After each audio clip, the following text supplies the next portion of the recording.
le programme de ce soir, j'aimerais vous faire une interrogatoire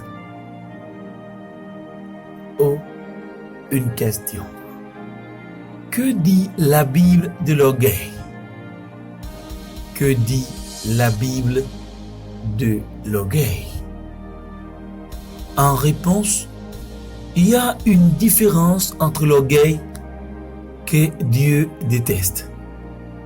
Selon le livre de Proverbes, chapitre 8, le verset 13, et la fierté, satisfaction légitime que nous ressentons quand nous faisons bien notre travail, l'orgueil qui émane de la parole justice est péché.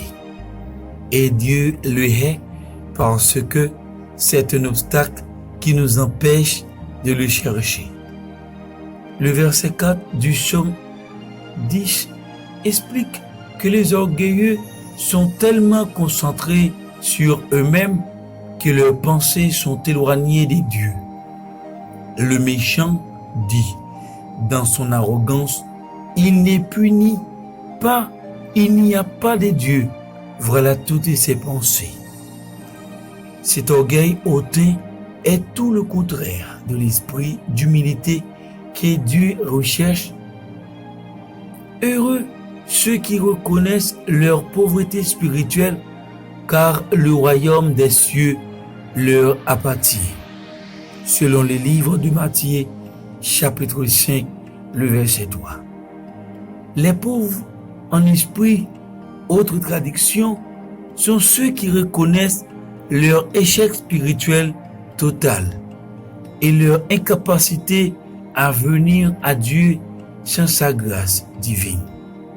Leurs orgueilleux, de leur côté, sont tellement aveuglés par leur orgueil qu'ils pensent qu'ils n'ont aucun besoin de Dieu, ou pire que Dieu devrait les accepter tels qu'ils sont, parce qu'ils le méritent. L'ensemble des Écritures nous expose les conséquences de l'orgueil. Le livre de Proverbes, le chapitre 16, le verset 18 à 19, nous dit: l'arrogance précède la ruine et l'orgueil précède la chute. Mieux vaut être humble avec les humbles que de partager le butin avec les orgueilleux. Satan a été jeté hors du ciel à cause de son orgueil, selon les livres d'Ésaïe, chapitre 14, le verset 12 à 15. Il avait eu l'audace égoïste de tenter de prendre la place de Dieu lui-même comme le souverain légitime de l'univers.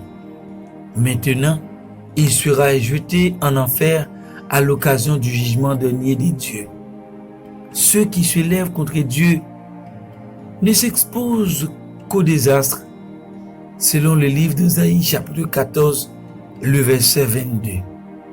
L'orgueil empêche beaucoup de gens de reconnaître Jésus le Christ comme leur sauveur, admettre notre péché et reconnaître que nous ne pouvons rien faire de par nos propres forces pour hériter de la vie éternelle est une occasion de chute constante pour les esprits orgueilleux. Nous ne devons pas nous vanter de nous-mêmes. Si nous voulons nous vanter, que ce soit de la gloire de Dieu, ce que nous disons nous-mêmes n'a aucune incidence sur l'œuvre de Dieu. C'est ce que Dieu dit de nous qui fait la différence, selon deuxième livre aux Corinthes, le chapitre 10 et le verset 13. Pourquoi l'orgueil est-il un si grand péché? Parce que c'est nous attribuer à nous-mêmes le mérite de quelque chose que Dieu a accompli. L'orgueil, c'est garder pour nous la gloire qui revient à Dieu seul.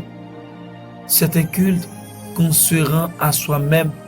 Tout ce que nous accomplissons sur cette terre aurait été impossible si Dieu ne nous en avait pas donné la force et nous avait pas soutenu, qu'as-tu que tu n'aies pas reçu?